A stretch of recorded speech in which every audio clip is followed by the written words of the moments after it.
TV Câmara, Campinas.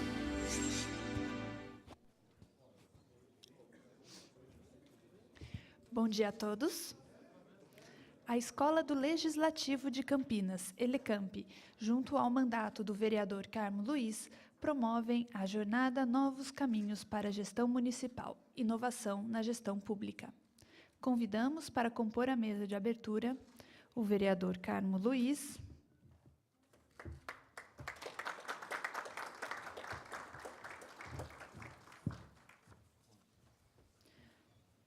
senhor Roberto Delfino Júnior, diretor da Elecamp,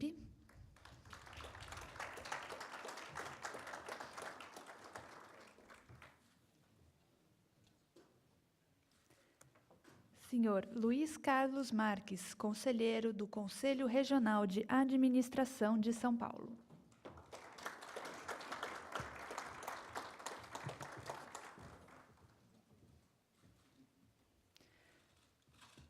Senhor Elcio Eide Itida, coordenador regional Campinas, do Conselho Regional de Administração de São Paulo.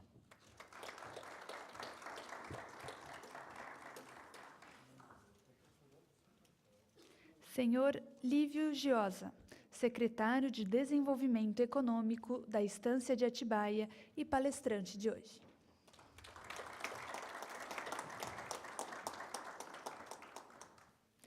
E senhor Roberto Canaani, diretor da Roca, consultoria em gestão de pessoas e também palestrante de hoje.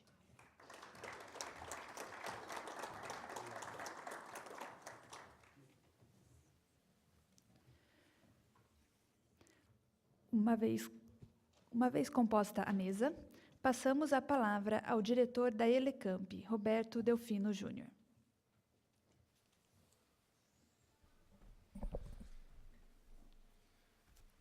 Em primeiro lugar, bom dia. E dizer que é um prazer para essa casa recebê-los aqui, em nome do nosso presidente Rafa Zimbaldi, do vereador Carmo Luiz, que, junto com a Elecamp, promove esse evento. Eu gostaria de agradecer a sua equipe também, vereador Denis, todos que fizeram com que esse evento chegasse a esse ponto. A sua participação tem sido, junto à Elecamp, maravilhosa. Tem nos dado assim, força para continuarmos trabalhando de uma forma bastante carinhosa. Gostaria de cumprimentar o Luiz Carlos Marques, aqui presente, que é o conselheiro, nosso amigo hoje, e gostaria já de estrenar que Campinas está sempre à vossa disposição, né, e para trazer novos eventos para todos esses que são pertinentes à matéria. O Elcio, que eu conheci também aqui, que é o nosso diretor regional, né, é o nosso diretor de Campinas, né, gostaria que você, Elcio, ficasse sempre à vontade, nos procurando, né, e todas as vezes que for possível, sediarmos vocês na Câmara de Campinas, vamos estar sempre à disposição, né, vereador? Aberto. O Lívio Giosa, o secretário da nossa cidade vizinha aqui, está aqui da Estância de Atibaia, está aqui nos prestigiando, trazendo o seu conhecimento para que nós possamos, mais essa manhã, nos enriquecer com esse talento que o pessoal do CRA está trazendo para nós. Gostaria de cumprimentar também o Roberto, meu xará, Canaã, né, e dizer que vocês sempre serão bem-vindos, né, a Campinas. Esse evento vem de encontro com algumas necessidades de esclarecimento, né, e eu tenho certeza que nessa manhã vocês estarão suprindo essa necessidade. Que Deus os abençoe. Mais uma vez, muito obrigado, né, por estarem presentes.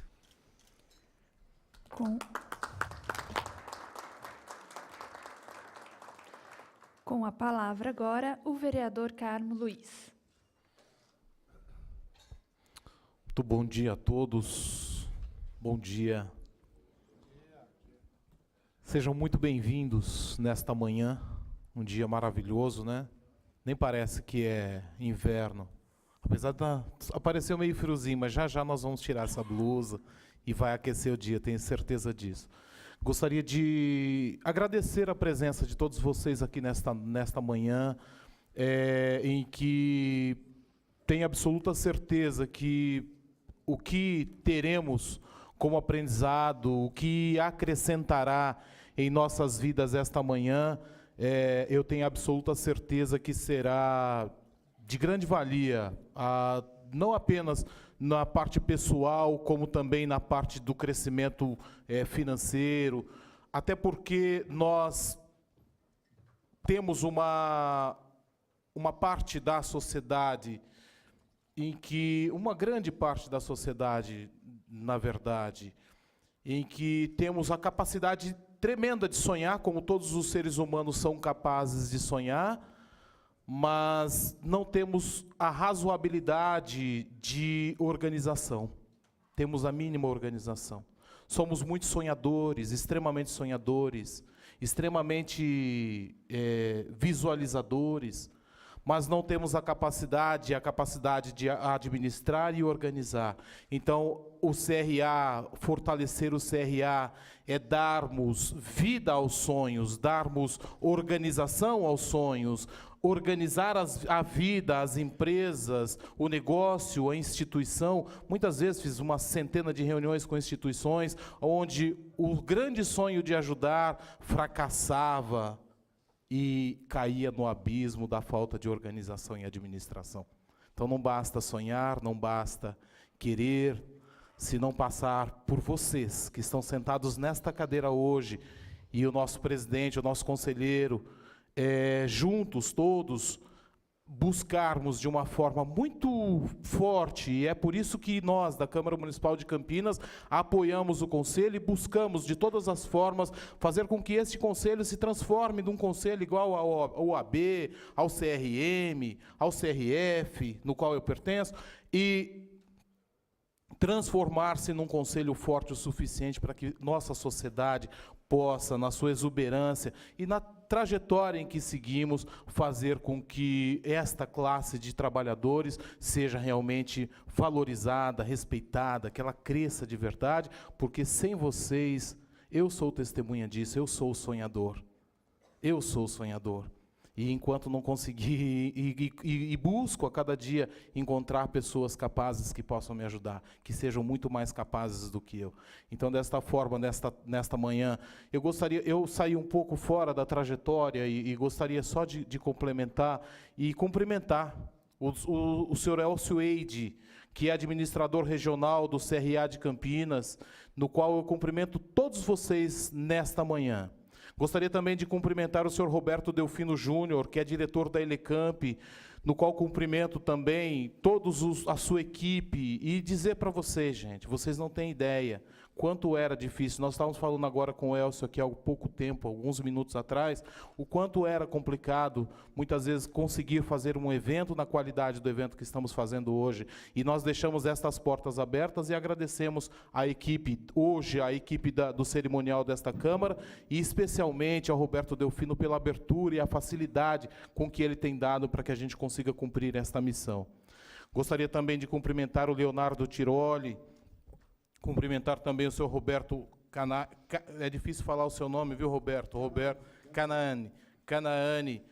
Cumprimentar o nosso deputado Lívio Giosa, secretário municipal, que muito acrescenta também ao nosso dia hoje, e ao nosso conselheiro, Luiz Carlos Marques Ricardo, e dizer para você, conselheiro, que nossas portas estão abertas, Campinas está aberta, a fim de que possamos realmente valorizar a classe, valorizar o que for necessário, no sentido de fazermos tudo isso que nós falamos anteriormente, fazermos com que tudo isso se fortaleça e a gente consiga realmente construir uma sociedade mais justa, mais equilibrada, e no sentido do fortalecimento do Conselho, eu tenho certeza que isso vem de encontro com o seu sonho e com o sonho de cada pessoa que está aqui.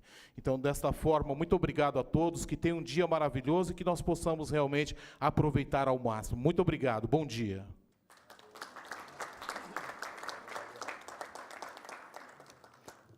Agradecemos a participação dos componentes desta mesa, que agora se desfaz, e passamos a palavra ao senhor Elcio Eidi Tida para a condução do evento desta manhã.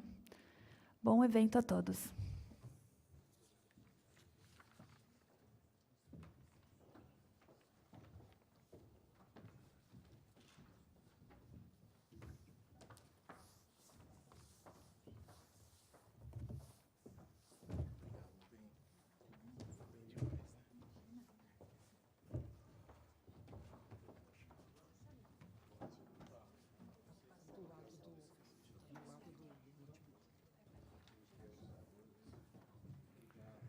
Bom dia a todos. Gostaria de agradecer a presença de todos, do nosso vereador Carmo Luiz, do senhor Roberto Delfino, que sem eles nós não conseguiríamos ter esse evento grandioso aqui na região de Campinas. Agradecer ao público que teve, que apareceu agora logo cedo, nessa manhã fria, mas que veio para ter um pouco mais de conhecimento sobre a área de gestão pública. Eu sou o coordenador da seccional de Campinas, aqui, do CRA.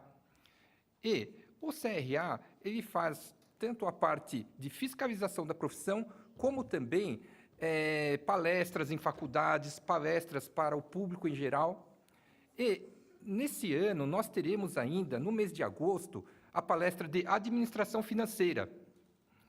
No mês de setembro será Jovens Administradores, em outubro teremos a palestra de Marketing e Inovação e em novembro, Comércio Exterior e Logística. Na verdade, só gostaria então de fazer esse agradecimento e já chamar o nosso conselheiro Luiz Carlos Marques, que vai estar passando um pouco mais do CRA para todos vocês. Muito obrigado.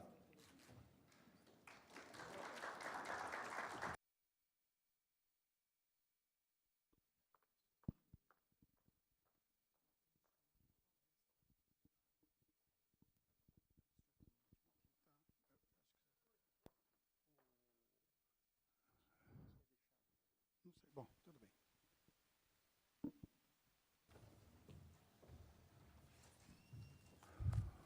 Muito bom dia a todos. Eu reforço todos os agradecimentos que foram feitos com relação aos anfitriões, que nos receberam muito bem. É uma oportunidade única estarmos numa Câmara Municipal, podendo apresentar o Conselho Regional de Administração de São Paulo para um evento de administração pública. A nossa fala está focada numa criação do Conselho Federal de Administração. O Conselho Federal, em 2013, criou a Câmara de Administração Pública. Por quê? Não é? Diante do que nós temos leitura no cenário administrativo da gestão pública, fez com que o Conselho Federal criasse essa Câmara no sentido de estimular todos os conselhos regionais de administração do Brasil a estar desenvolvendo eventos como este nas prefeituras do nosso Brasil. Nós somos hoje 400 mil administradores. Nós temos 27 conselhos regionais. Durante este ano, nós já fizemos cerca de 40 eventos ligados à administração pública. Por quê? Porque nós entendemos que a formação do administrador, pelas competências adquiridas durante essa formação, e muitas vezes pela prática da administração, são perfis importantes para a gestão pública. Nós queremos que sejam valorizados os papéis dos administradores para que eles possam estar participando dos concursos públicos dentro de um contexto de perfil necessário para que o gestor público tenha, ao lado dele, competências para a gestão. A organização, o controle, a avaliação de riscos, o prover, o prever, faz parte do nosso saber, faz parte do saber do administrador. E é por essa razão que eu reforço a importância de nós estarmos valorizando. Não estou falando em reserva de mercado, estou falando em valorização de uma profissão. Quando, em 2013, desenvolvemos no Conselho Federal de Administração a Câmara de Gestão Pública, a nossa ideia era, nos 27 estados, fazermos a diferença. E é por essa razão que nós estamos hoje aqui. Eu entendo que, do ponto de vista da ação, nós queríamos primeiro sensibilizar e comunicar a articulação política institucional. Nós temos um segundo eixo, que era pesquisar a disponibilidade de informações. E o terceiro eixo, que de certa forma é esse que estamos desenvolvendo agora, que é o eixo da capacitação. Nós queremos dar suporte técnico para a melhoria de resultados. Nós queremos fazer a diferença. E agradecemos muito o fato de estarmos hoje aqui.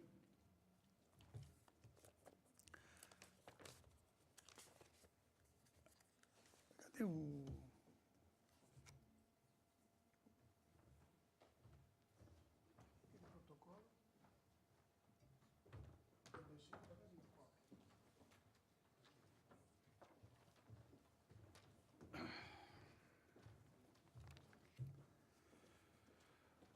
Bom, quero parabenizar o Elcio, né, como coordenador da Seccional de Campinas, por esse evento.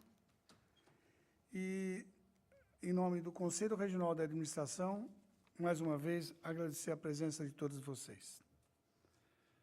Eu chamo agora para dar continuidade a esse evento e que é o foco, né, são as palestras que nós estamos trazendo para vocês. Eu vou chamar o administrador Lívio Giosa, que é uma pessoa que já foi, de certa forma, apresentado, mas o Lívio, ele atuou como diretor de empresas. Então, é um administrador efetivo, né? Atuou na empresa Eletropaulo, atuou na CESP, né, a Companhia de Energia do Estado de São Paulo, e na Paulista de Obras e Serviços, a CPOS. Teve uma atuação belíssima como deputado estadual, atuou como secretário nacional do Ministério da Indústria, Comércio e Turismo, atualmente é secretário de Desenvolvimento Econômico da Estância de Atibaia. E quem militou na FGV, na FAAP, na USP, sabe que é um docente da área de pós-graduação. Autor de diversos livros na área de administração, articulista do jornal Folha de São Paulo e da revista Prefeitos de Gestões. Eu chamo o professor Lívio Giosa para a apresentação. E muito obrigado a todos. Oi. Tá alto? Tá alto? Tá alto? Quem é que está controlando aqui? Eba.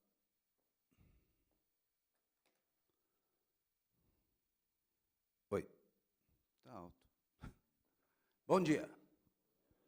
Bom dia.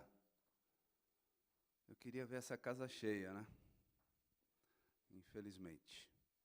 Mas felizmente para vocês que vieram e vão ter a oportunidade de participar de um encontro diferenciado, esse encontro, uma espécie de roadshow que o CRE promove, no sentido de fazer com que a discussão sobre o papel do administrador público seja cada vez mais consistente, seja cada vez mais vivenciada por todos vocês.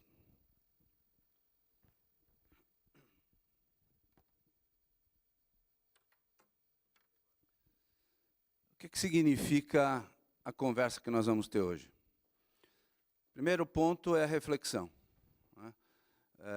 Provavelmente a maioria dos senhores e senhoras são servidores públicos, profissionais públicos, agentes públicos da transformação.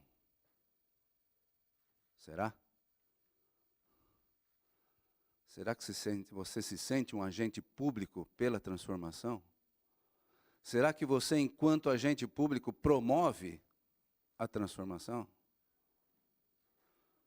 Esses momentos de reflexão, para nós, é fundamental para que você possa, exatamente a partir de hoje, tentar recrudescer, avaliar, dimensionar sua postura profissional no campo que se atua. Porque, na verdade, o significado dessa conversa é a gente iniciar um processo. Primeiro porque aqui na região de Campinas e aqui nesta casa a gente tem um ponto de convergência, tem uma escola legislativa. Segundo, que tem vereadores sensíveis à causa, como o vereador Carmo, que expõe e abre absolutamente essa alternativa de discussão entre vocês. E terceiro, que a gente vive um momento de absoluta transformação no país e faz com que cada um de nós entenda que o nosso papel é muito mais amplo do que possa parecer. Esse papel é um papel coletivo. O profissional da iniciativa privada, ele pensa muito nele, pensa muito na sua organização, na sua empresa. Só que o profissional da área pública tem que ter outra visão. É ele e o coletivo. Ele representa o coletivo, dá para entender, não? Só que 99% do tempo a gente esquece disso. A gente está pensando nas nossas coisas, principalmente no ambiente público. Né? Porque vai valer muito a pena, você vai começar a fazer o seu meia-culpa aqui. Né? Porque as pessoas, no ambiente público, se acomodam, ou não? Sim ou não? Vocês têm parentes, amigos, irmãos, esposa, esposo que está na área privada? Você consegue fazer uma comparação entre o ritmo que você tem diário versus o ritmo de quem trabalha na iniciativa privada? Então, se você tem essa perspicácia, essa possibilidade de entender essa nova lógica que começa a estar aí presente no dia a dia das pessoas, vale não só a reflexão, mas também a mudança de... A conversa é interativa, tá? Bate e volta. Mudança de atitude, comportamento, percepções. A sociedade está cada vez mais intransigente. A sociedade está cada vez mais esperando as coisas melhores. A sociedade quer cada vez mais rapidez nas respostas. A sociedade quer resultado. E só para lembrar, quem faz parte da sociedade? Somos nós. Então, na verdade, a gente exerce dois papéis, né? Numa hora nós somos sociedade, outra hora nós estamos do lado de lá do balcão tentando refletir aquilo que a sociedade espera. E espera que a gente entregue, principalmente no poder público. Porque quem paga o salário dos agentes públicos não dá para esquecer isso, tá, gente? Essa é a realidade. Então, se na empresa você presta conta para a empresa, e fica essa conversa entre você e a empresa, na administração pública é absolutamente diferente. E desculpe aqui ser absolutamente franco, não adianta reclamar. porque você escolheu. Isto é escolha de vida. Se você não pensou antes, o problema é seu. Se pensou, ótimo.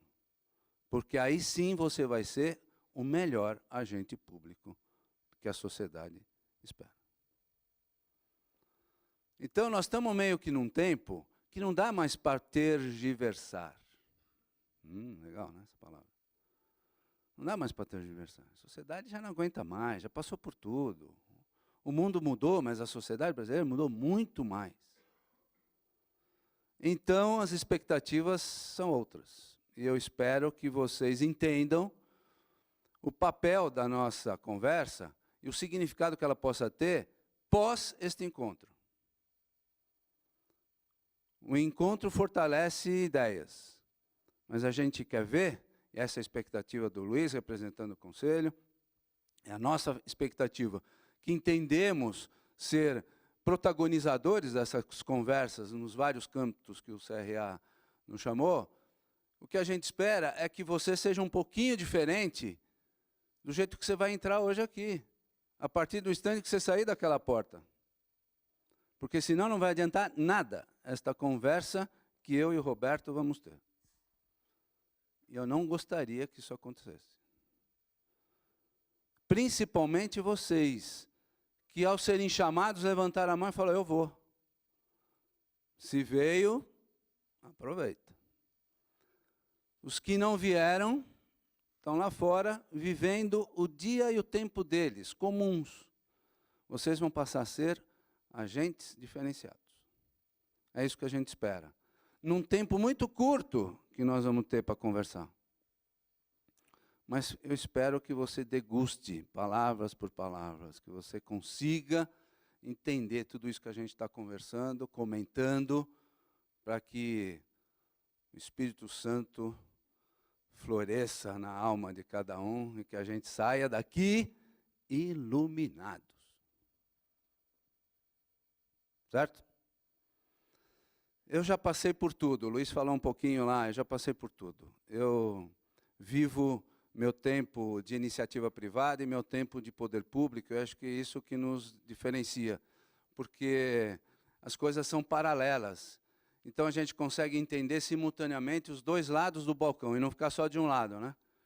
Então é importante você perceber o que está acontecendo no mundo, no mercado, as evoluções, involuções, opiniões, para você poder colocar isso na tua atividade. Eu presido várias entidades empresariais em nível nacional e tive a oportunidade de ocupar vários cargos públicos. Eu fui presidente da Eletropaulo, fui presidente do CEAGESP, fui secretário nacional do Ministério da Indústria e Comércio, fui deputado estadual, tive uma oportunidade de contribuir como agente público para a sociedade, né?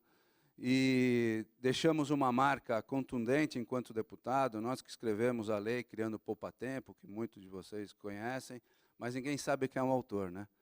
Mas se eu tivesse lá na Lava Jato, eu estava na capa da Veja, pode ter certeza. Eu fui autor da lei criando o Disque Denúncia, o autor da lei criando o Banco do Povo, criando a Frente Parlamentar para as micro e pequenas empresas. Então, isso tudo tem um legado, que eu acho que isso é o que mais nos chama a atenção, no sentido de dizer que é importante e é possível fazer a boa política, né? Só que, infelizmente, a sociedade não reconhece isso. Infelizmente. E o tempo passou, mas quando a gente faz uma leitura do cenário, eu acho que é isso que é importante a gente agora comentar com vocês, que nós vamos começar na nossa palestra efetivamente. Que cenário nós tínhamos no Brasil lá atrás, né? Vamos falar do outro século. Poucos que estão aqui passaram por aquele outro século, mas se a gente pegar a década de 70, quem estudou um pouquinho a respeito disto, mas a década de 70 foi a década mais evolutiva do setor público no Brasil. A década de 70 construiu os principais pilares da Constituição, da ação pública no país. Os principais profissionais do Brasil eram agentes públicos. A iniciativa privada começava a crescer, mas as cabeças pensantes, a inteligência nacional estava no setor público, na década de 70. O que aconteceu na década de 80 e à frente? Mudou muito a percepção, né? O Brasil viveu a década de 80 no Brasil foi chamada década perdida. Do ponto de vista político, nós estávamos enfrentando a ditadura e tentando a reversão para as eleições diretas. Do ponto de vista econômico, uma inflação absolutamente alta, chegamos em 89 a 87% ao mês de inflação. Do ponto de vista tecnológico, o Brasil ficou para trás em tudo, nós tínhamos uma lei de reserva de mercado tecnológica no país. E o que aconteceu? O poder público foi saindo de cena enquanto capacitação, percepção, para a iniciativa privada tomar a vez no país e, ao mesmo tempo, recrutar as principais cabeças, os talentos, para as suas áreas de atividade. A partir de então, o que foi acontecendo? O poder público teve uma outra dimensão, mas uma coisa que fica clara, e que isso deve estar muito presente na vida de vocês, é o quanto falta um orçamento público em todas as esferas para capacitação e atualização dos funcionários. Nós perdemos o bonde nessa questão. Porque foi exatamente na década de 80 que, enquanto o país patinava, o mundo se transformava do ponto de vista da administração. As principais ferramentas de gestão foram apresentadas ao mundo na década de 80. Tudo que você conhece, qualidade total, excelência, fator base zero, just in time, reengenharia, administração participativa, todos os modelos de gestão testados e aprovados na iniciativa privada não foram assambarcados pelo poder público. O poder público passou ao largo dessa conversa. E o que a gente viu? A diferença entre uma gestão privada e uma gestão pública. Porque a gestão é feita pelas pessoas, pelos profissionais, que se não estão capacitados, não conseguem implementar essas ferramentas. Então, esse gap que se criou é uma coisa que nós precisamos repensar. Nós precisamos tirar do papel, pressionar o poder público, pressionar os agentes que têm condição de fazer com que se retome todo um processo de capacitação. E a hora que a gente entra numa casa, como essa, se tem uma escola legislativa, a gente já fica mais contente, porque alguma coisa está acontecendo e nós precisamos aproveitar. Então, este é o cenário.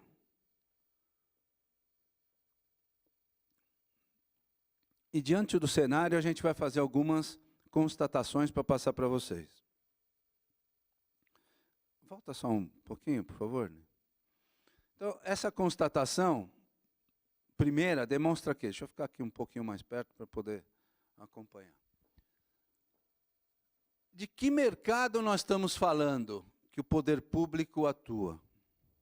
Nós estamos falando simplesmente de 5.570 municípios. Nós estamos falando de 26 estados e mais o Distrito Federal. Nós estamos falando de todo o tamanho do governo federal, de todo o Congresso Nacional, da Câmara e do Senado, e todos os cargos existentes. Nós estamos falando de todas as assembleias legislativas de todos os estados e os cargos existentes. Nós estamos falando das câmaras municipais, multiplicadas por 5.570 municípios, das fundações, das autarquias e das empresas públicas. Portanto, o mercado é enorme, no sentido de projetar, no sentido de absorver agentes públicos que possam ter uma capacitação e, mais do que isso, a vontade de transformar. A vontade de ocupar um desses cargos e ser esse agente de transformação. Do ponto de vista do perfil dos municípios, e aqui eu quero fazer um registro especial, porque nos últimos 10, 15 anos, os municípios se transformaram nos grandes acolhedores das demandas da população. O Estado e a Federação minimizaram cada vez mais as suas intervenções, e o município passou a ser o grande alvo, no sentido de ocupar um espaço e absorver atividades. E aí o que acontece? Houve naturalmente uma interiorização do desenvolvimento municipal. E com isso, os municípios absorveram muito mais atividades que estavam acostumadas. Então, muito mais empresas passaram a escolher os municípios do Brasil. Vocês sabem disso, vocês estão numa região altamente densa de empresas. Você pega a história de 20, 30 anos atrás e veja como é essa região e o que ela é agora. Tá certo? Faculdades vieram e muitas, universidades, justamente ocupando o lado da inteligência, interagindo com um público local. O número de habitantes aumentou, portanto, mais demanda, mais necessidade relacional, e com isso aumentaram as responsabilidades dos municípios. E quais são estas responsabilidades inovadoras? Primeiro, a municipalização da educação, a saúde cada vez mais intensa, o Plano Nacional dos Resíduos Sólidos, que as empresas, que os municípios absorvem agora para uma lei federal, a questão da segurança, aumento de habitantes, aumento de criminalidade, uma mudança muito clara no perfil dos municípios, planos diretores, vários que foram solicitados por municípios desenvolverem, e eu estou citando aqui o de mobilidade, e agora, desde há 2 anos atrás, toda a iluminação pública, todo o parque de iluminação pública nas mãos dos municípios. E aí, como é que faz? Vocês estão e participam de um município. Tem alguém que não é de Campinas aqui? Aqui, Atibaia. O senhor é de onde? Capivari. Jundiaí? Opa, Extrema, Americana, muito bom.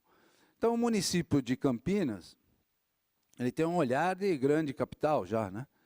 Então, tá ali com várias interpretações, várias necessidades. Mas os médios e pequenos municípios sentiram absolutamente essa mudança de fluxo de responsabilidade municipal. Aumentou muito a responsabilidade municipal e estes municípios, na maioria deles, não acompanhou a necessidade de ter, entre aspas, cuidadores municipais, agentes públicos municipais, preparados para absorver toda esse novo conjunto de responsabilidades. Então, vamos dar um exemplo. Mínimo, há 2 anos atrás, por uma lei federal, os municípios tiveram que acolher e receber o parque de iluminação pública. 99% dos municípios, Luiz, não tinham um engenheiro elétrico ou eletricista. Não tinha uma escada para subir para pegar no poste e trocar lâmpada. Quer dizer, e não é brincadeira não, isso é real. Isso é real, absolutamente real. Como? De repente, o prefeito recebe um CD, simplesmente foi isso. A empresa, a Electro, a CPFL, a Eletropaulo, as distribuidoras de energia deixaram um CD e falaram, toma que o filho é seu. Então, a gente vive esses problemas e a gente precisa entender qual é o nosso papel, então, enquanto administrador, como que a gente pode, cada vez mais, contribuir para essas melhorias.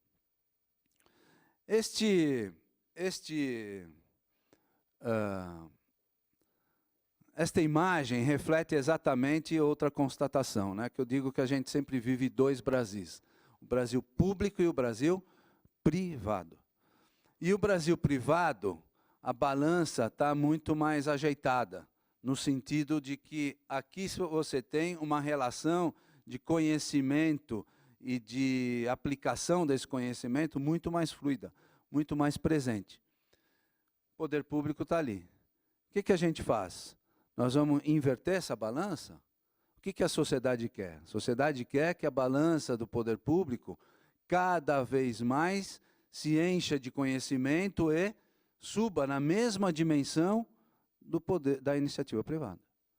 Então, nós temos que equilibrar essa balança em nível de conhecimento e de aplicação desse conhecimento. É isso que se espera do agente público. O poder público, constatação clara, tem pouco investimento definido para o desenvolvimento e capacitação, para meritocracia, para programas de inovação, que cada vez mais afetam o cenário público, e para o uso de tecnologia e softwares de gestão e serviços. Quer dizer, você tem a maioria dos municípios do Brasil, a maioria das áreas públicas do Brasil, sempre lá atrás em termos de atualização no que tange a sua performance. Outra constatação é a lei da responsabilidade fiscal.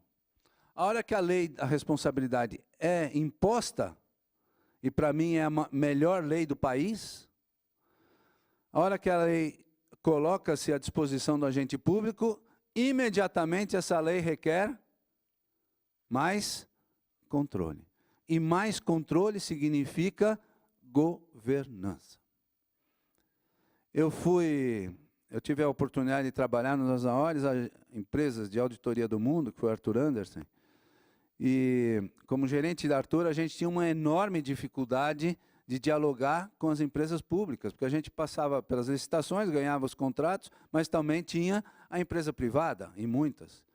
Mas a diferença entre uma conversa na iniciativa privada para o mesmo fim e a conversa no poder público era uma extensão enorme. Por que essas palavras-chave não constam muitos do dia a dia no poder público? Então, com isso, nós precisamos cada vez mais aprimorar os controles, cada vez mais aprimorar a governança, cada vez mais institucionalizar essas práticas para que o poder público possa dar melhores respostas. A outra questão é a melhoria do atendimento, né? O munícipe que está lá na nossa cidade, que é onde se fomenta a vida se fomenta no município, ninguém está no Estado nem na União, todo mundo está no município, estuda, trabalha, vive no município. O munícipe é, ao mesmo tempo, o consumidor. E esse consumidor, ele tanto entra lá na farmácia e vê uma melhoria absoluta do atendimento, iluminação, claridade, todo um programa fácil de atendimento, mas, ao mesmo tempo, ele entra no guichê do poder público e vê, muitas vezes, dificuldades efetivas nesse mesmo atendimento. Então, haja fila, haja espera, e isso não dá mais para a gente aguentar no cenário brasileiro. Um exemplo que eu trouxe e que vale a pena a gente ler juntos é esse exemplo de um relatório que eu fui buscar lá na CGU, na Controladoria Geral da União. Esse relatório contém resultados da fiscalização que foi publicada no site. Então, veja um detalhe. A análise das fiscalizações demonstrou que, do total de constatações feitas nos municípios, cerca de 20% são falhas graves e cerca de 80% são falhas médias ou formais. Em muitos casos, o problema é causado por desinformação e despreparo do gestor público, e não por má-fé ou dolo. O que a gente constata, portanto? Que nós precisamos cada vez mais aprimorar o conhecimento, a capacitação desse mesmo agente público, para que ele possa, no seu dia a dia, atender o que a população espera que ele faça. Vamos lá. Ainda estamos nas constatações. A pressão externa. Cada vez a sociedade se mobiliza para as melhores práticas. E o foco é a área pública. A sociedade não contesta sobre a boa ou má, o bom ou má atendimento de uma empresa privada?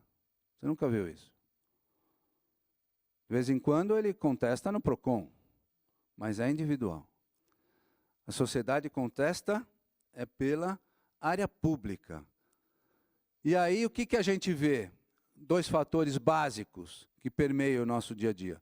Primeiro, a descontinuidade administrativa. E segundo, é a falta de aplicação de modelos de gestão inovadores. E quando a gente fala em descontinuidade, a gente fala naqueles que ocupam cargos, né, sob indicação. Mas quem é que fica? Quem é que fica? Os servidores que comandam o dia a dia da área pública. E são estes os grandes viabilizadores do processo. Eu vou dar um pequeno registro de uma atividade que eu participei intensamente como consultor na criação do metrô de São Paulo.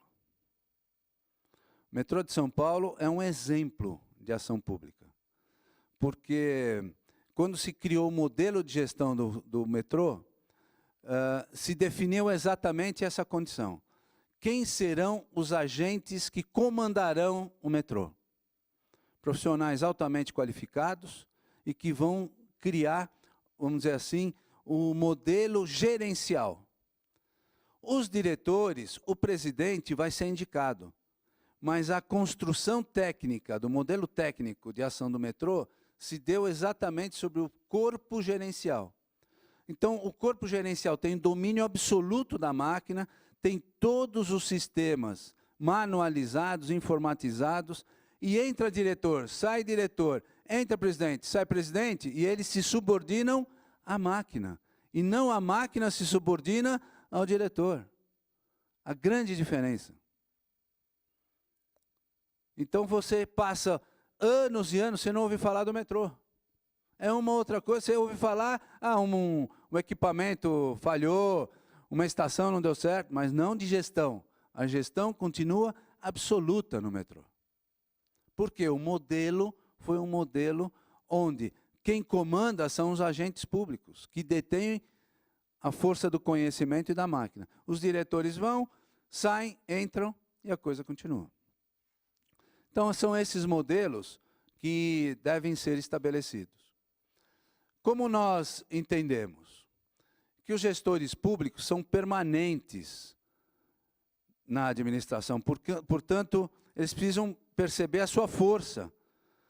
E para tal, há que se ter valorização dos administradores públicos, uma mobilização constante desses mesmos agentes públicos, como um evento como esse, onde a gente se mobiliza, a gente se atrai, a gente se relaciona, a gente conta história, a gente troca experiências. E esse é um dos grandes papéis que o CRA começa a assumir agora na ação pública. E, principalmente, precisa ter representação política. Só que não é representação política partidária. É representação política no sentido de dar força ao administrador público. Força no sentido principal de preencher cargos de administração por administradores.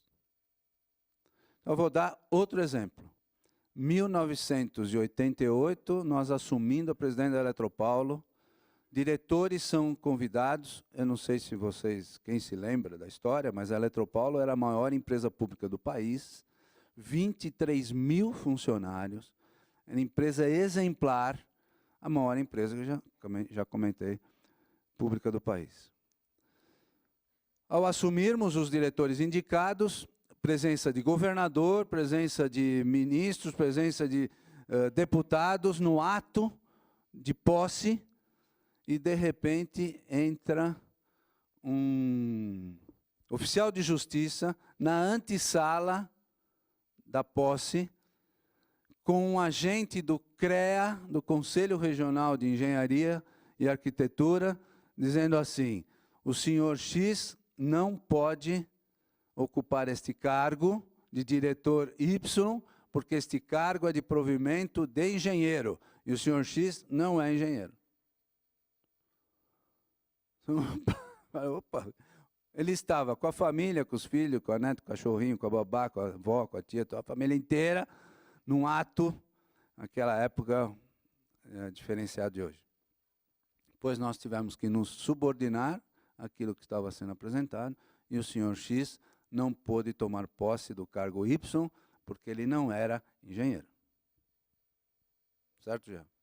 A diferença entre uma ação efetiva que o Conselho tem no sentido de identificar quais são os cargos públicos daquela atividade e ninguém ocupa se não tiver a profissão efetiva específica. É isso que nós precisamos. Essa representação política que nos dê cada vez mais força no sentido de prover cargos com específica necessidade de conhecimento da administração. E aí é que vem a valorização, né? Cada vez mais nós temos que valorizar o papel do gestor público, todas as ênfases para as competências, o professor Roberto vai falar muito nessa questão, então vamos ter um bom relato a respeito disso, e um comprometimento com a governança.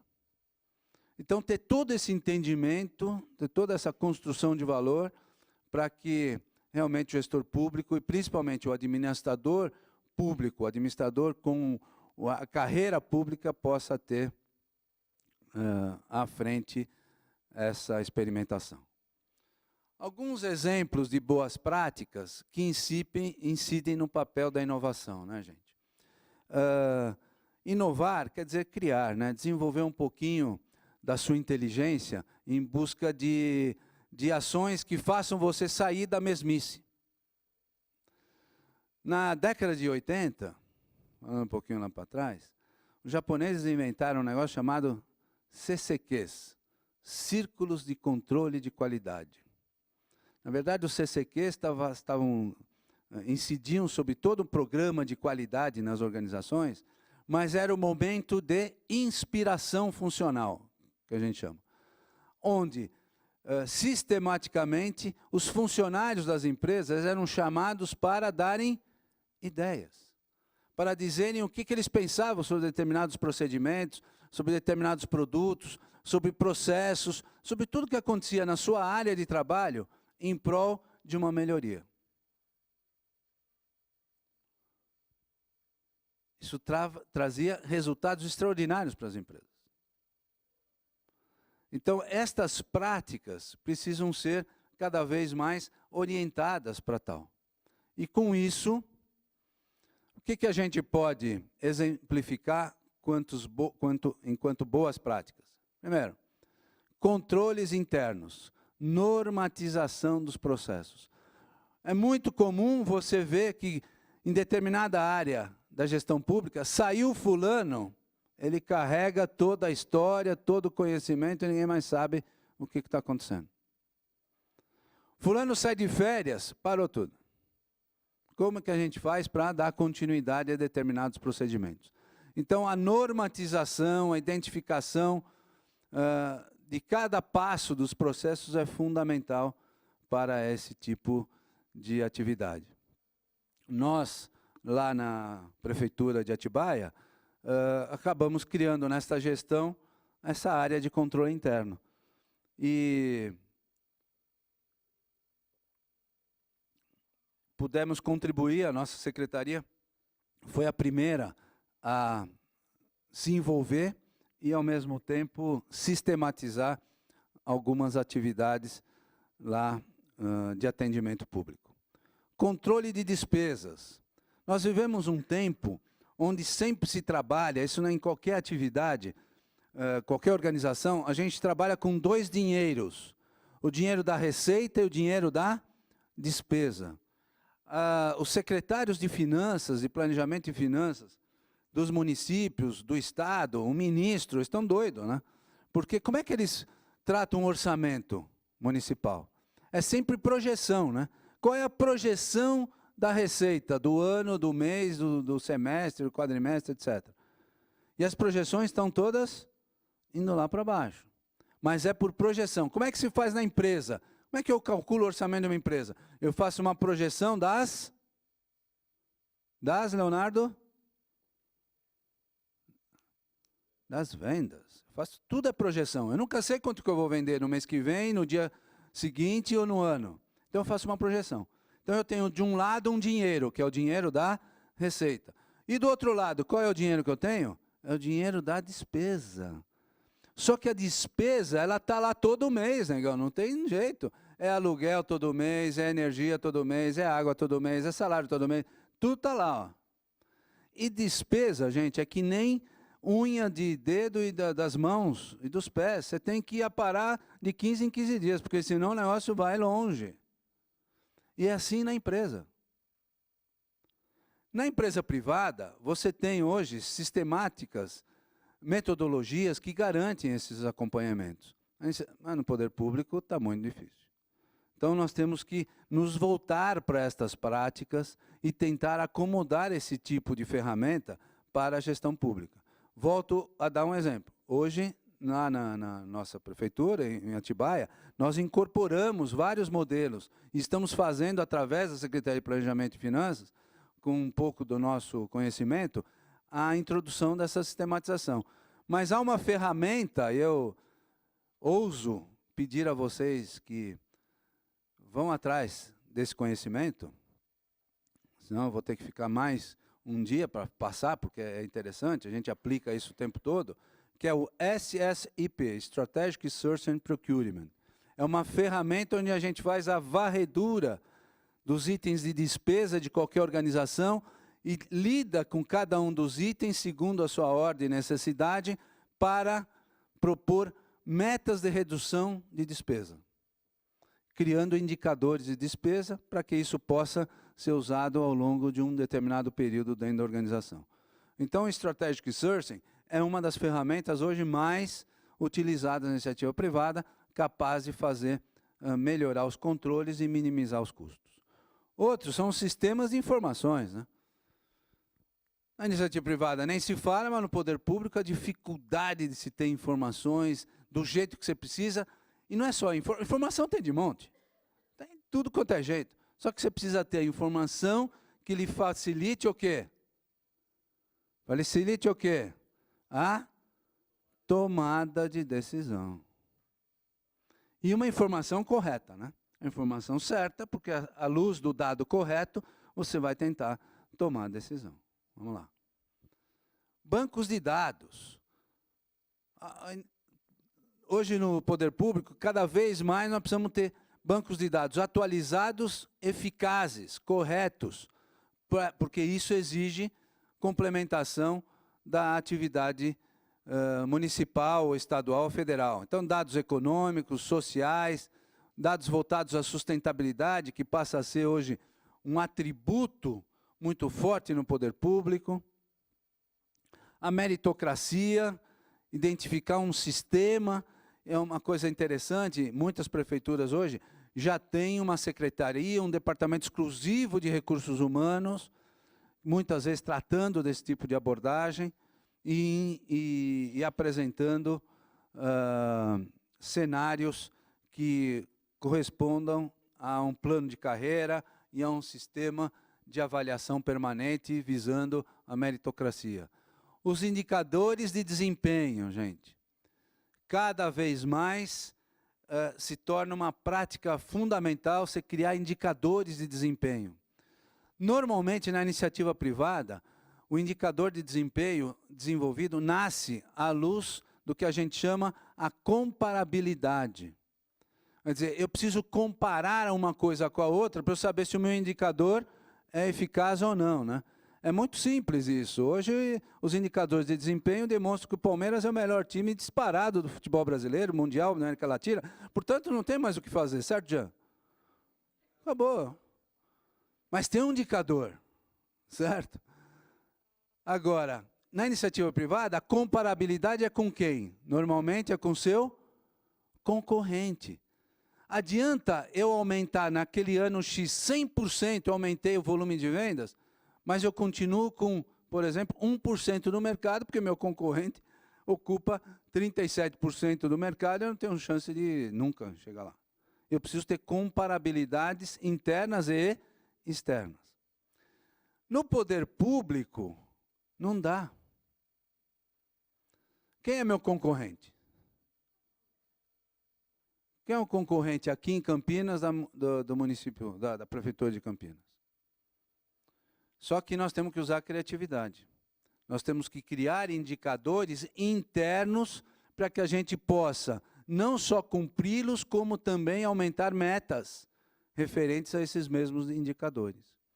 E o ideal seria, né, se a gente vivesse nos melhores mundos, dividindo as tipologias e tamanhos de municípios, a gente ter uma comparação do município de Campinas com os municípios que têm mais ou menos o mesmo tamanho, a mesma evolução, para ver se ele está na ordem X, na ordem Y. Pois não. Vou. Então, essa possibilidade é bastante intensa, no sentido da gente, assim, não adianta eu implementar determinadas ações no nosso município, se eu não sei se eu estou indo bem ou se eu estou indo mal. Como é que os outros estão? Só que nós não temos esse ranking. Ainda não chegamos lá. Mas é uma ação que vem, né, do corporativismo interno, no sentido de promover isso e a gente desenvolver algo que possa dar esse tipo de cenário. A gestão das receitas é outra prática adequada, no sentido de promover o bom uso das receitas. O plano diretor é outro documento importantíssimo que vem no conjunto das ações dos municípios. O gerenciamento de projetos, isso para mim é absolutamente importante e fundamental, né? Você só consegue desenvolver uma ação, principalmente na gestão pública, uma ação adequada no cenário público, se você tiver processos de gerenciamento de projetos. O poder público, se você cair na caixinha, na mesma caixinha, aquela atividade fica misturada com as demais, com o dia a dia, com a rotina. Portanto, cada ação nova tem que ter um projeto específico, um responsável específico, e aí é que a gente chama a estrutura matricial no sentido de promover a rapidez da transformação. Quem introduziu o gerenciamento de projetos no governo federal foi o governo do FHC. O FHC desenvolveu um processo muito interessante, deu muita visibilidade, porque era comum nas reuniões presidenciais você chamar os gerentes de projetos. Não era o ministro. Hoje fica tudo misturado. O ministro que vai lá, que fala, não, tem um cara lá que se reportava funcionalmente ao ministro.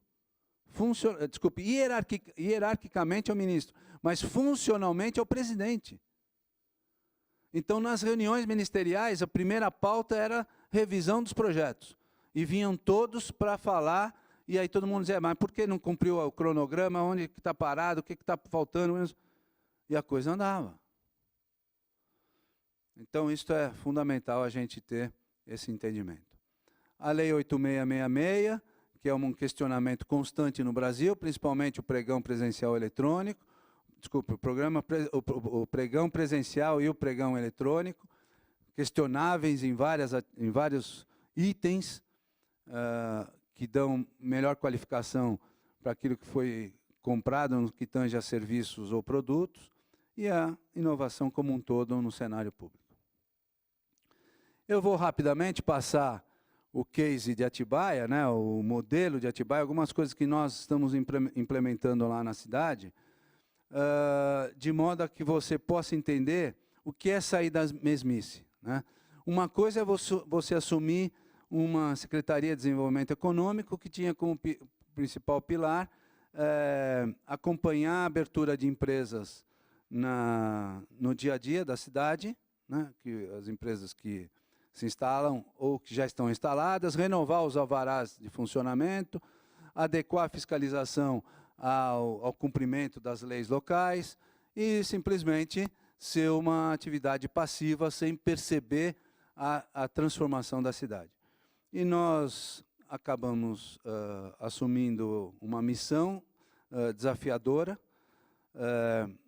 colocada sob a égide de uma palavra-chave, que é ousadia na gestão pública.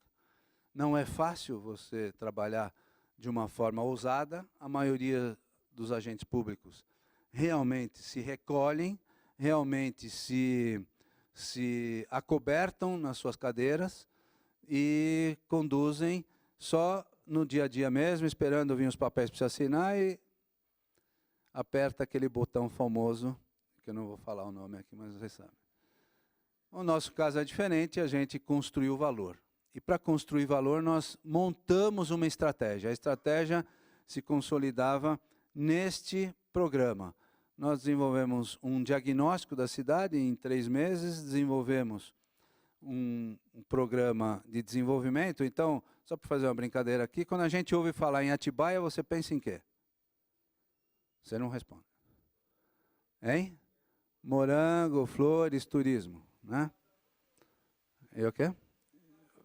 Não entendi. Empada? É empada, você falou? Ah, lá do coisa. É uma delícia empada. Não.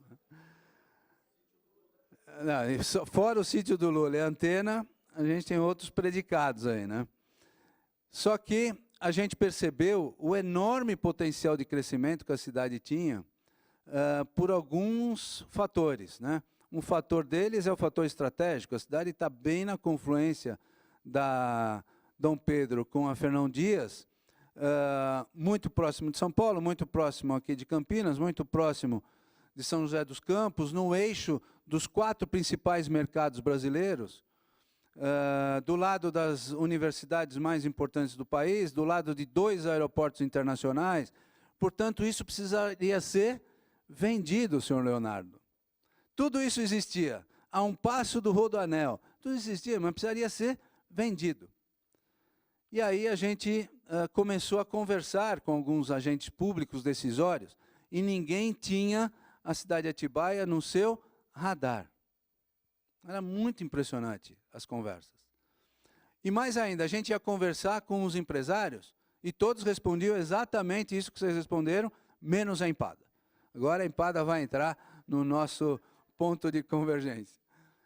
Aí nós falamos, não, tem alguma coisa errada, porque o potencial da cidade é enorme e nós precisamos, entre aspas, vender a cidade.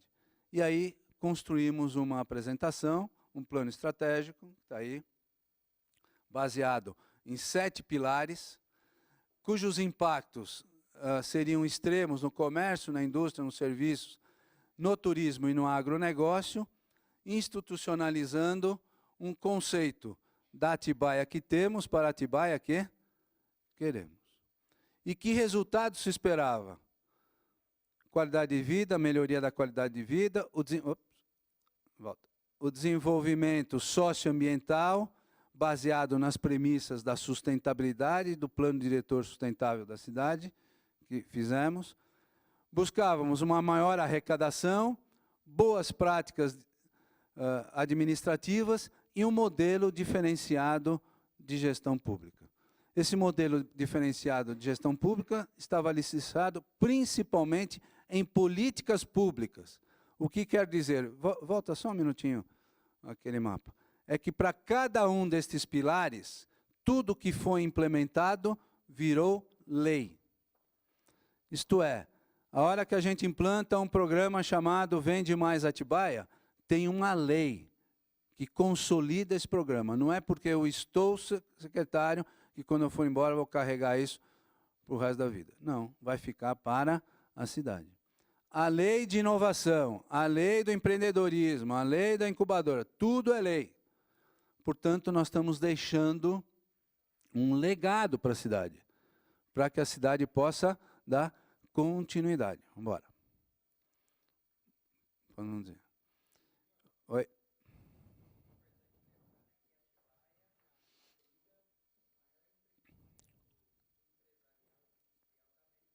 Sim. Que é o BBB. Só volta lá. Isso. Então, o que a gente fez? Nós criamos um cenário, identificamos o problema e saímos para apresentar a noiva. E a noiva foi apresentada. Através do quê? Nós criamos uma apresentação da cidade em inglês, português, francês, japonês, acho que só, espanhol. E fomos bater na porta de todas as câmaras de comércio, Brasil e alguém.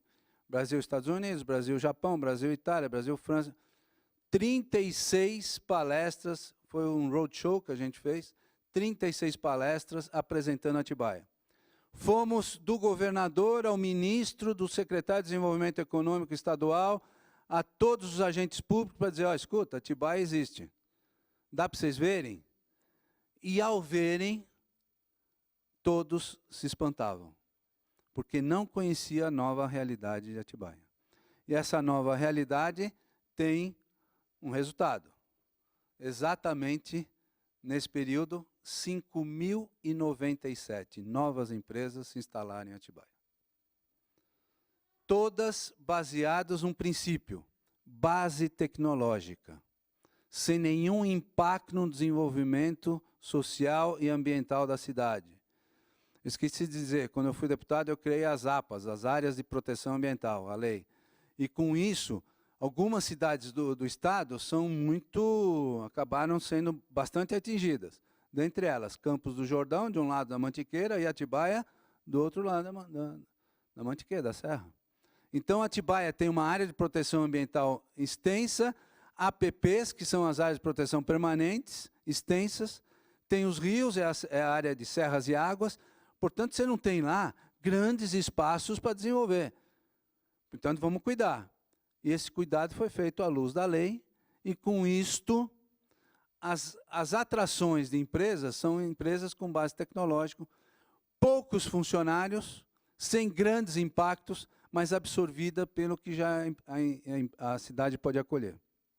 Então, foi assim, se numa terça-feira eu fui falar na Câmara de Comércio Brasil-Japão, 15 dias depois, esse foi um dos fatos mais contundentes, nós recebemos a delegação, vice-presidente mundial, diretor das Américas e mais outros diretores da Mitsubishi, por exemplo, que acaba de se instalar a primeira planta das Américas, indústria química no Brasil, lá em Atibaia, para fazer o quê? O polímero que vai ser usado na confecção do airbag, que tudo é importado. O airbag agora vai ser feito em Atibaia. Então, casos como esse, eu vou ficar aqui horas falando, são exemplos de uma conversa de atração e, mais do que isso, uma entrega. A credibilidade da gestão pública é posta à prova numa conversa como essa.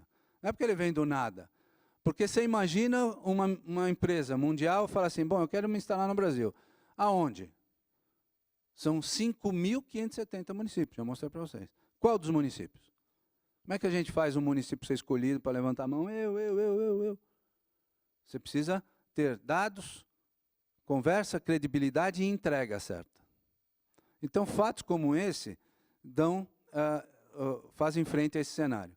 Nós criamos na cidade o primeiro plano diretor de desenvolvimento econômico, feito com os funcionários da secretaria, com os funcionários das demais secretarias e com a sociedade, com audiências públicas. Então, nós temos um plano diretor. Ninguém tem um plano diretor de desenvolvimento sustentável. Eu, pelo menos, não conheço. Criamos o Conselho de Desenvolvimento Econômico do município. Então, nós trouxemos os empresários para construindo essas pontes de relacionamento com o poder público, coisa que era muito difícil da cidade. A cidade do interior, você tem sempre um pouco de ranço nessa coisa, porque a área pública sempre vai lá pedir coisa para a empresa. Então, aqui não estamos pedindo, nós estamos construindo valor juntos. E os resultados do conselho, das reuniões, são espetaculares. A outra questão,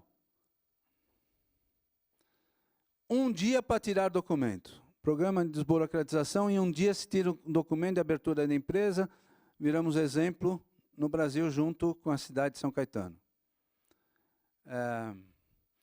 Nós somos hoje a 11ª cidade mais preparada para o desenvolvimento. E quem diz isso não sou eu, mas sim é a FIRJAN, a Federação das Indústrias do Rio de Janeiro, que ano a ano faz uma pesquisa nacional publicada na revista Exame, nós viramos o ano passado capa da Exame por conta disso. Criamos um programa, Vende Mais Atibaia, de fomento ao comércio e serviços, que é um sucesso e que foi implementado na cidade. O programa de incubadoras, que eu convido a todos, por favor, se preparem, perfume especial, amanhã às 10 horas nós inauguramos o primeiro programa de incubadoras por gestão municipal no Brasil. Todos os programas de incubadora no Brasil são atraídos à luz dos centros tecnológicos. Aqui nós temos a Unicamp, que é nossa parceira, e é hoje já um convênio, nós vamos anunciar amanhã o convênio com a Biofabris, que é um laboratório de incubação aqui de Campinas, da Unicamp. O programa Easy City, a cidade inteligente, criamos uma discussão na cidade a respeito disso, metodologias inovadoras e o fato concreto, trouxemos para a cidade a primeira Zona Azul eletrônica, já em funcionamento, sucesso total. Outra questão é o turismo sustentável e a transformação no município sustentável. Só que, abrindo um parênteses, eu sou presidente do Conselho Nacional de Defesa Ambiental e, por conta disso, em 2012, nós recebemos do PNUMA, o Programa das Nações Unidas para o Meio Ambiente, durante a Rio+20, uma homenagem especial da ONU por conta deste programa Município Sustentável, que foi considerado programa mundial, e implantando em nível mundial, em 7 cidades, através da ONU. E foi quando eu fui instado pelo prefeito a assumir um cargo na cidade, por sinal o prefeito foi meu ex-aluno no curso de gerente de cidades, City Manager, que eu coordeno lá na FAAP em São Paulo, nós produzimos a seguinte questão: eu só assumo se eu puder implantar o programa Município Sustentável em Atibaia. E assim foi, o programa está implantado, nós somos o único no país, indicador, ações, portanto, dentro do programa entrou o conceito do turismo sustentável, que passa a ser outra ferramenta bastante importante na questão local. Os sistemas de gestão interna, melhoria no atendimento, com facilidades para o cidadão. O Programa Municipal de Empreendedorismo, outra novidade na cidade, muitas empresas criadas, as MEIs, as pessoas participando fundamentalmente da causa, a lei criada, né, facilitou também essa percepção, e com um estímulo absoluto ao empreendedorismo local. Vamos embora. Resultados, né? O crescimento do PIB da cidade está aí, para ninguém contestar, maior que a China. 2013, 12%, 2014, 2015, projeções de 13% e 8%. Só para vocês terem uma ideia, nós inauguramos a semana passada mais uma unidade do Atacadão na cidade. Ao abrir as portas do Atacadão, naquele instante, 570 empregos estavam sendo gerados diretos. Os dados do CAGED são impressionantes em Atibaia. Enquanto fecham empresas, como está fechando no Brasil inteiro, outras tantas estão abrindo. E nós temos lá um equilíbrio absoluto. Nós somos uma ilha de excelência. O desemprego é zero em alguns meses, baixíssimos em outros e superior em outros meses. Então, você entra na cidade, você vê o pulsar, construções, você vê implementação comercial, novas empresas como essa que nós estamos falando, chegando na cidade, e com isso você tem um outro respirar, né? Muito diferente da maioria dos municípios. As políticas públicas permanentes, avivadas por conta da legislação, como eu já disse para vocês, tudo que nós estamos construindo localmente está baseado em lei. Um amplo programa de fomento ao empreendedorismo que se soma à capacitação profissional empresarial. Nós criamos uma série de cursos, palestras profissionais gratuitas, sem custo algum para ninguém, de modo a fomentar o conhecimento local, dando uma contribuição bastante expressiva à capacitação funcional, não só com parcerias com Sebrae, Ciesp, organizações, mas trazendo profissionais de altíssimo calibre para ir lá e passar essa informação. Criamos os vários fóruns, o Fórum de Desenvolvimento Econômico, o Fórum de Exportação, o Fórum de Empreendedorismo, com isso abrindo um cenário de qualificação bastante expressivo na cidade. Muito bem. Que conclusões a gente pode chegar diante do que nós conversamos com vocês? O Brasil tem um grande desafio, que é valorizar cada vez mais o administrador público. Isso não tenho dúvidas, e esse é um grande cenário que a gente enfrenta. Segundo aspecto, aos conselhos regionais e federal de administração, cabem a responsabilidade de defender e fiscalizar os cargos públicos, cujo perfil esteja integrado às funções inerentes à formação do administrador público. E é isso que vocês precisam ajudar a fazer. O conselho em si não consegue fazer sozinho. O Elcio, cadê o Elcio? O Elcio é o nosso agente local, é o grande responsável por este evento aqui. Lá na administração do conselho, a gente propõe uma ação, mas tem que alguém abraçar a causa. E o Elcio abraçou a causa. Vocês conhecem o Elcio? Pode olhar para ele. Ele não fica nervoso, não fica. Aí, é o Elcio. Então, Elcião, parabéns aí por você estar junto neste processo, mas, ao mesmo tempo, é uma responsabilidade que vai aumentando. A gente precisa ser esse agente de relacionamento com as ações locais para trazer para o Conselho em nível estadual essas demandas. E, para isso, as pessoas precisam participar.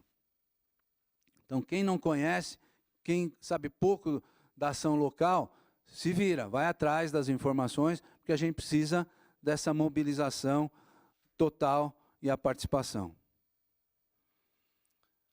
Os municípios, em particular, e os órgãos públicos, em geral, têm a responsabilidade de contratar esses profissionais e executar concursos públicos para o preenchimento das vagas específicas, qualificando claramente essa nossa orientação.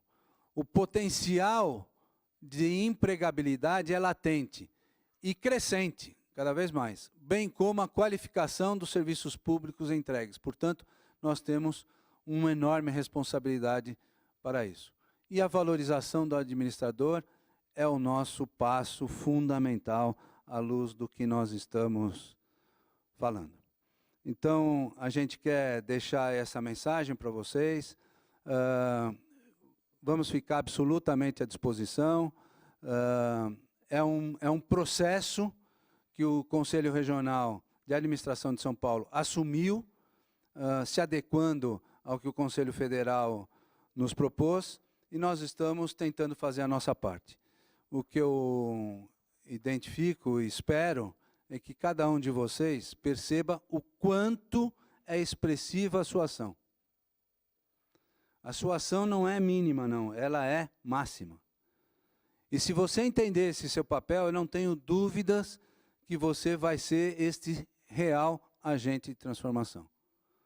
Não só para aquela atividade do seu dia a dia, mas a transformação na sua vida pessoal, na sua vida familiar e na sua vida coletiva, para que você tenha tesão efetivo mesmo de ser um administrador, de ser um agente público transformador.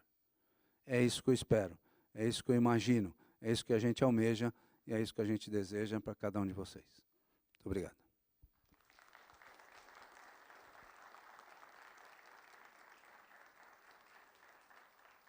Pergunta que vocês gostariam para fazer ao Lívio Giosa? Você acha que dá para você perguntar e a gente ouvir ou precisa... Bom dia.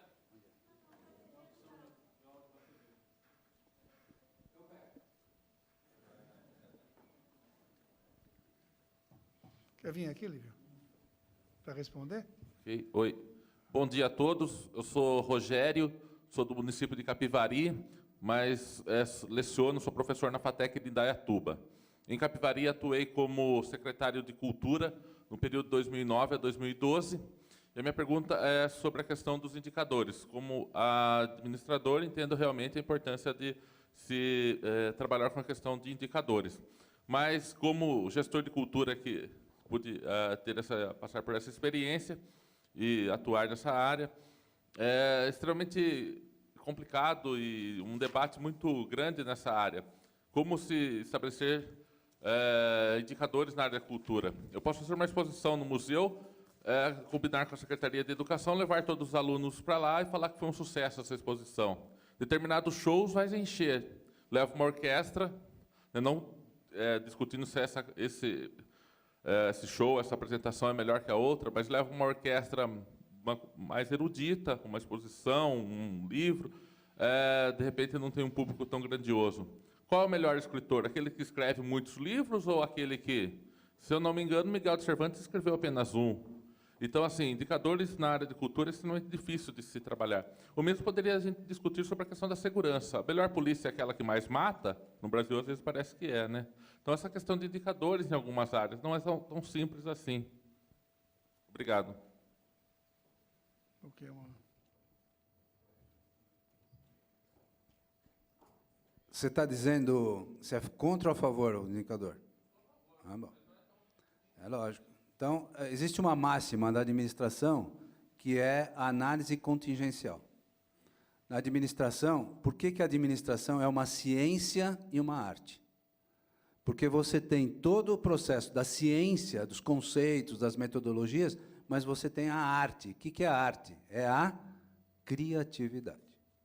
Então, nada é igual ao outro. Segundo a lógica da administração, cada caso é um caso. Então, mesmo nas empresas, se eu pego 15 empresas do mesmo ramo e penso assim, vou escrever uma norma que vai servir para todas, pode esquecer. Porque cada empresa é uma cultura, é um jeito, porque em cada empresa tem pessoas diferentes. Então, esta é a visão da administração. Então, você tem que conhecer a metodologia, conhecer a ciência para aplicar a arte. Então, é na cultura que a gente tem um dos cenários mais contundentes. Eu sou presidente do Conselho da Abaçaí, a primeira organização social de cultura do país. Do Estado de São Paulo, desculpa. E a gente faz o Revelando São Paulo, que é o maior evento. É meu diretor. Então, eu sou fundador da Abaçaí. Tenho 39 anos da Abaçaí. Eu e o Toninho Macedo vivemos no mesmo bairro, juntos, estudamos juntos, somos amigos, você pode ter uma ideia. Então, nós criamos, para ser uma organização social, nós tivemos que criar os indicadores de cultura. E para cada evento, era um jeito. Para cada evento, nós tínhamos, porque isso cabia no contrato de gestão. Então, é assim que a gente tem que pensar. Indicadores são importantes porque eles dão cenários para a decisão. Mas, ao mesmo tempo, eles têm que ser adaptados segundo cada uma das necessidades.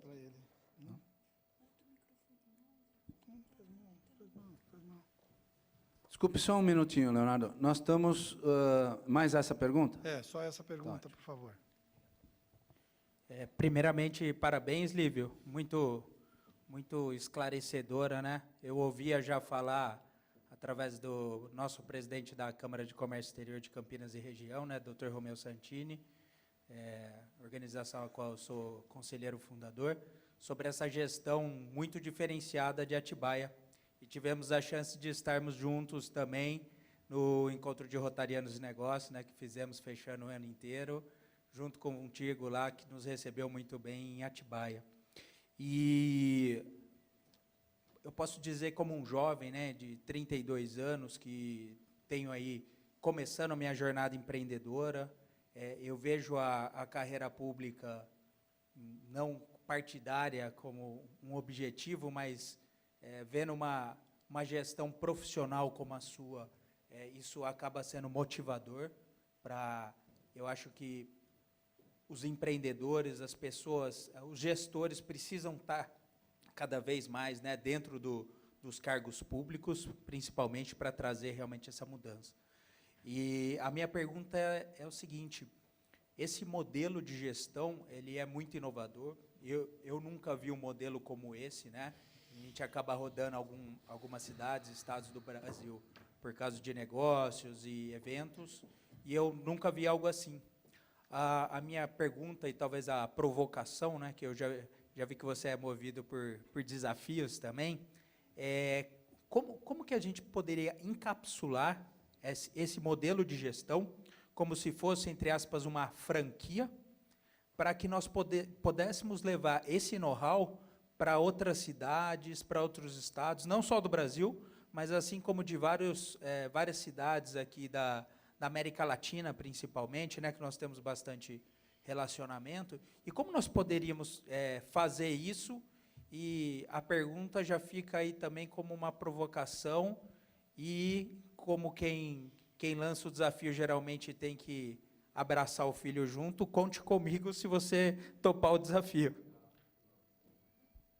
Obrigado, Leonardo, pelo testemunho, mas deixa eu só fazer uma observação. Nós criamos em Atibaia a Lei Municipal da Inovação, criando o Sistema Municipal de Inovação e o Fundo Municipal de Inovação, dando condições para que todas as empresas instaladas no município possam oferecer melhores práticas, seguindo um processo de avaliação da sua atividade industrial e os impactos, ou industrial, comércio, serviço, qualquer empresa, e os impactos no cenário local, regional, nacional e internacional. O modelo foi todo construído às mãos internas da Secretaria. Ninguém tem modelo igual a esse. Eu fui N vezes discutir com o FINEP, que é o órgão financiador de inovação, lá no Rio de Janeiro. Para quem não sabe, o prédio da FINEP fica na frente assim, da Praia do Botafogo, um cenário maravilhoso. E eu falava para os caras, porra, mas, vocês adoram ficar aqui, né, vendo essa paisagem, mas sai daí e vamos discutir isso no chão de fábrica, vamos ver esse dinheiro do FINEP, não sei se vocês sabem disso, mas existe, no orçamento de 2015, o FINEP tinha 8 bilhões para financiar a inovação no Brasil. Sabe quanto foi utilizado? 2,4 bilhões. Porque ninguém sabe.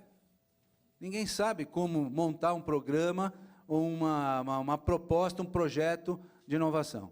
Então, nós saímos da mesmice, fomos lá, montamos isso, mostramos para o FINEP, e nós nos transformamos, Leonardo, nós somos o único município do país que tem uma lei municipal criando o Sistema Municipal de Inovação.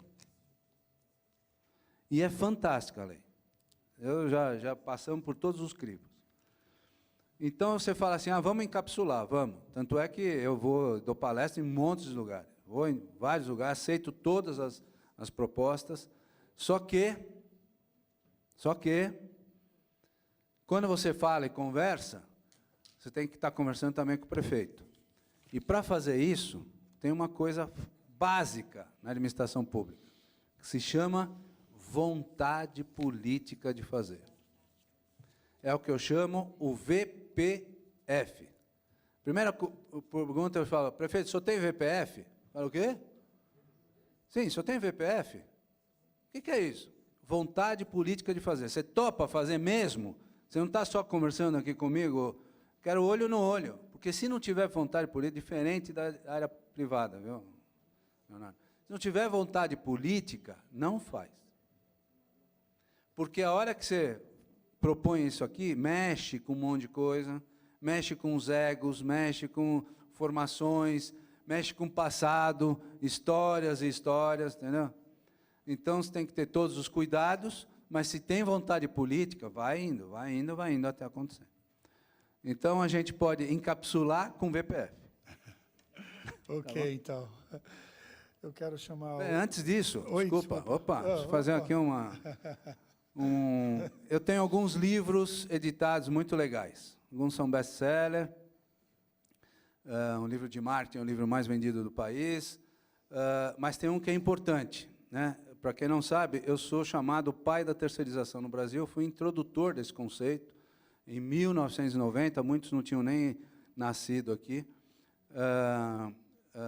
Fiz todo o caminho da discussão da terceirização com todos estes presidentes de sindicatos de trabalhadores que vocês conhecem hoje, que estão na vida pública, desde o Lula até o Vacari, até o Vicentinho, até o japonês, o Paulinho, todo mundo. Então, eu conversei muito porque eu era assediado absoluto por essa questão da terceirização. Meu livro é um best-seller, editado em italiano, espanhol, está na 9ª edição. Ajudamos eu sou o único interlocutor do Congresso Nacional, da Comissão da Terceirização no Congresso, e para quem está acompanhando a uma lei no Congresso Nacional a respeito da terceirização, e agora, com os novos ares do Planalto, há uma nova tentativa de botar a lei para a votação. Portanto, quem tiver interesse nesse assunto, que mexe com toda a administração pública e privada do país, eu queria sortear um livro, mas vai ser um sorteio, Luiz, eletrônico. Isto é, quem me mandar o primeiro e-mail que eu receber, você vai estar com o livro, a gente combina como esse livro vai chegar até você. Tchau, obrigado. Eu quero chamar o administrador Elcio Eide Itida para entregar o certificado de participação ao nosso palestrante Lívio Giosa.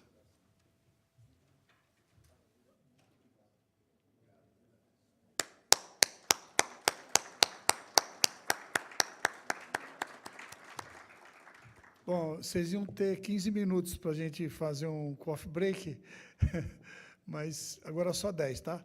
Porque realmente ultrapassou o horário previsto. Então, por favor, votem daqui a 10 minutos para a gente ter a segunda palestra. Muito obrigado a todos.